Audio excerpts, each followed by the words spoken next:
नमस्कार मित्रों, मैं मुकेश श्रीवास्तव एक बार फिर भगवत गीता पे चर्चा के लिए।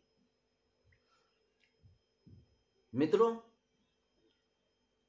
अर्जुन विषाद योग नामक प्रथम अध्याय पे 40 श्लोकों तक हमने चर्चा किया अभी तक, जिसमें हमने देखा ऐन वक्त युद्ध शुरू होने के ठीक पहले महात्मा अर्जुन एक विहंगम दृष्टि डालते हैं दोनों सेनाओं के मध्य में जाके, और एक बार फिर उनका दिमाग पूरी तरीके से अलर्ट होके विचार करता है कि इस महायुद्ध के क्या क्या दुष्परिणाम हो सकते हैं। और जब उनकी नजर दुष्परिणाम पे गई तो डिप्रेस हो जाते हैं और अचानक वो निर्णय ले लेते हैं युद्ध ना करने का, और अपने इस निर्णय पे कई तर्क देते हैं। उन तर्कों पे हम चर्चा कर रहे हैं लगातार। आज हम कुछ और तर्क देखेंगे जो उन्होंने दिए भगवान श्री कृष्ण को कि हम इन वजहों से युद्ध नहीं करेंगे। लेकिन यह बात तय है कि जब भी कोई व्यक्ति भगवत गीता पढ़ता है, महाभारत पढ़ता है या सुनता है, तो एक बार जरूर विचार करता है या उसके मन में आता है, अगर भगवान श्री कृष्ण भगवान ही थे, इतने ताकतवर थे कि युद्ध को रोक सकते थे, तो रोका क्यों नहीं? अब भगवान होकर के भी इतना महाविनाश क्यों? ऐसी क्या जरूरत आन पड़ी थी? क्या उन्हें युद्ध में रस था या उन्हें कुछ मिलना था? अगर राज की बात करें तो राज पांडवों को मिलना था, उन्हें मिलना नहीं था। जो जस जो कुछ मिलना था वो उनको मिल ही चुका था, वो स्वयं भगवान थे, यश अपयश से दूर थे, फिर क्यों? ये प्रश्न बड़ा अजीब है। आज इतने सालों बाद भी बहुत से लोग भगवान श्री कृष्ण को दोषी मानते हैं युद्ध करवा देने के लिए। लेकिन हम अगर इसे अंतः युद्ध मानते हैं, महाभारत का मन का युद्ध, तो भी सही है, जो हम आगे देखेंगे। अगर बाहर का युद्ध मानते हैं तो उसके संदर्भ में कुछ बातों पे चर्चा करना चाहूंगा आपसे,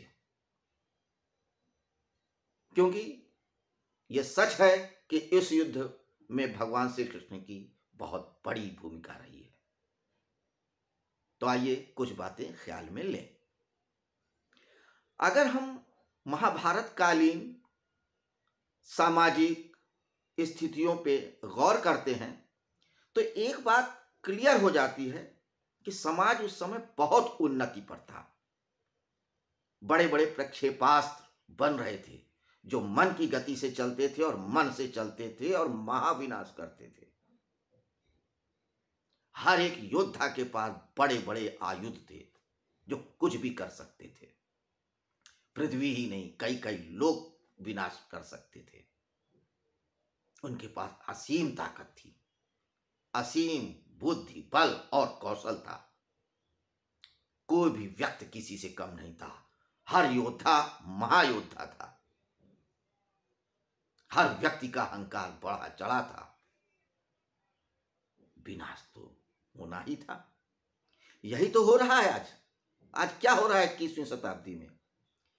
हर देश संपन्न होता जा रहा है, हर देश प्रगति कर रहा है, हर देश की महत्वाकांक्षाएं बढ़ी है, हर देश पूरा प्रभुत्व जमाना चाहता है, पूरी पृथ्वी को अपने अधिकार में लेना चाह रहा है। यही तब भी हो रहा था। ये जो अखंड भारत था, ये बहुत छोटे छोटे टुकड़ों में भी बट गया था। बहुत छोटे छोटे राजा थे और उनके बहुत बड़े बड़े अहंकार थे। वे आपस में लड़ रहे थे, कट रहे थे, मर रहे थे। रोज खानों में बट गया था पूरा बृहद भारत। इसके अलावा भगवान श्री कृष्ण ये बात देख चुके थे कि भारत का जो विशिष्ट राज था, जिसके पास लगभग केंद्रीय सत्ता थी या हो सकती थी, जो नेतृत्व कर सकता था हस्तिनापुर, वो स्वयं दूसरे के नेतृत्व में था, गांधार नरेश शकुनी के हाथों में। पूरा हस्तिनापुर उसकी उंगलियों में नाच रहा था, क्योंकि कहने को तो हस्तिनापुर के राजा धृतराष्ट्र थे, लेकिन उनको रोटेट या रिमोट पे कौन लिए था? उनके पुत्र दुर्योधन।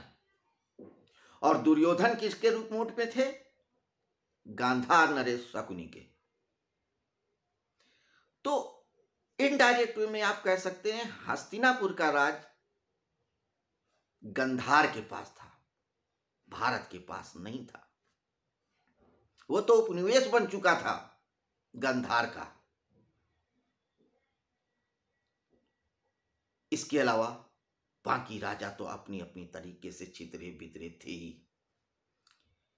तो भगवान श्री कृष्ण एक समाजशास्त्री, एक अर्थशास्त्री, एक दार्शनिक, एक अवतारी पुरुष होने के नाते उन्होंने ये कैलकुलेशन किया कि भारत को एक करने में हस्तिनापुर ही सक्षम है और पांडव ही सक्षम है। उनके पास सत्ता नहीं है तो कैसे आएगी? दुर्योधन तैयार नहीं था, धृतराष्ट्र तैयार नहीं थे, किसी भी तरीके से एक करना जरूरी था।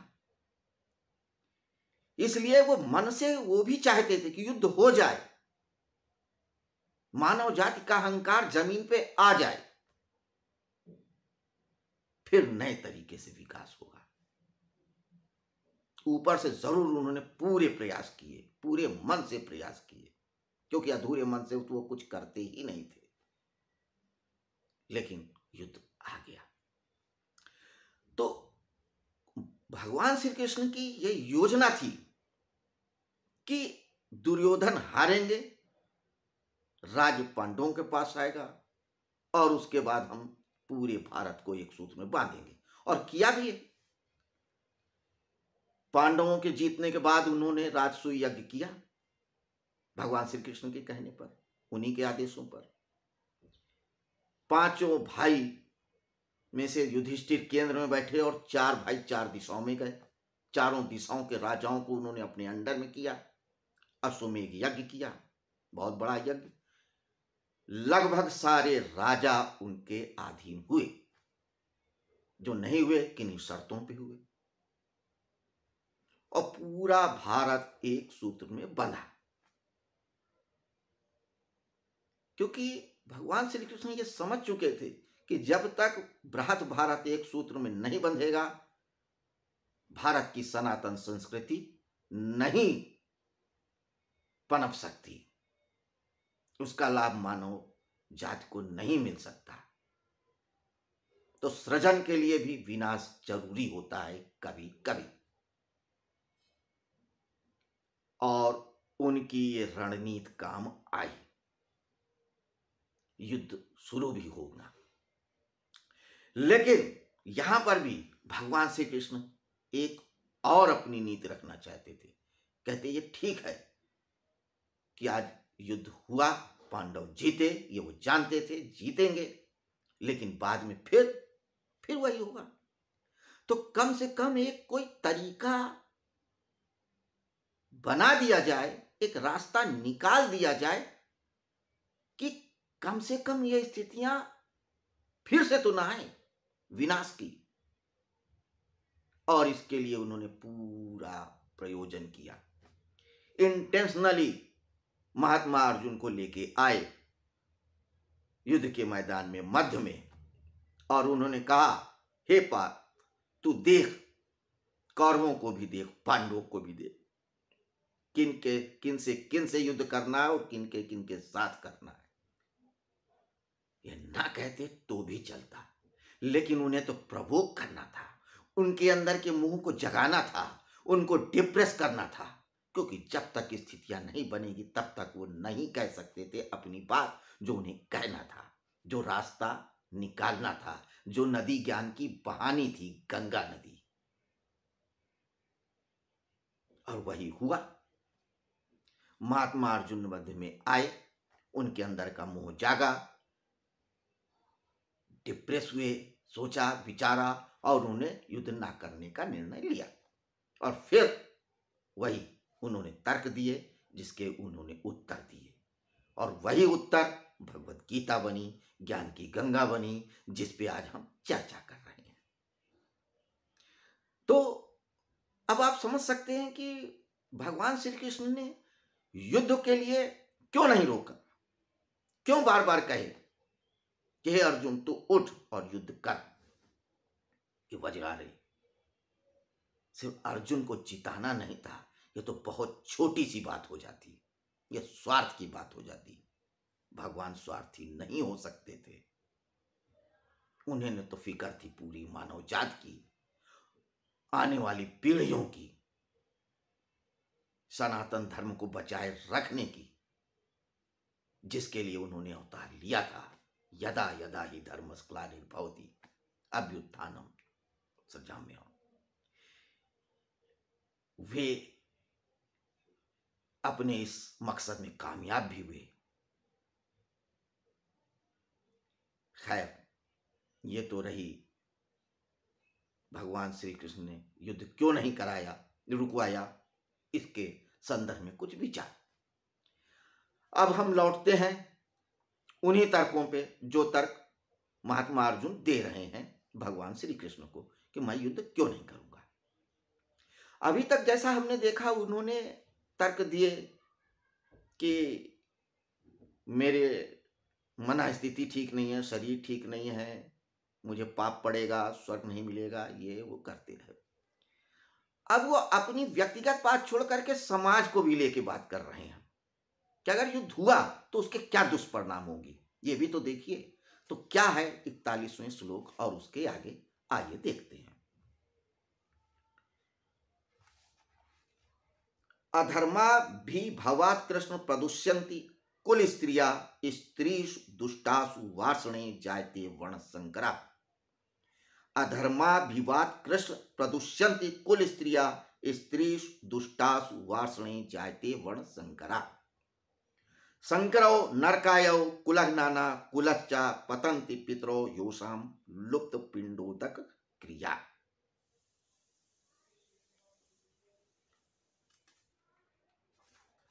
आप समझिए क्या कह रहे हैं।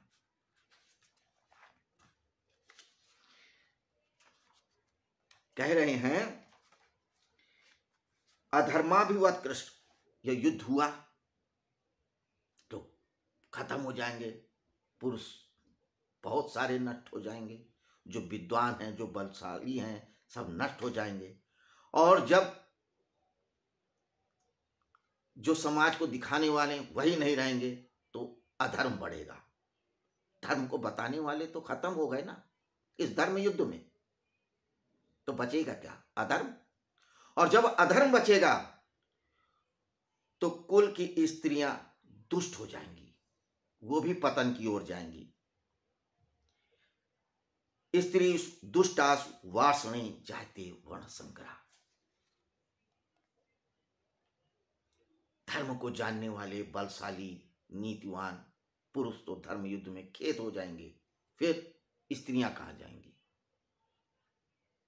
स्त्रियां उन्हीं लोगों के संपर्क में आएंगी जो अधर्म को मानने वाले हैं।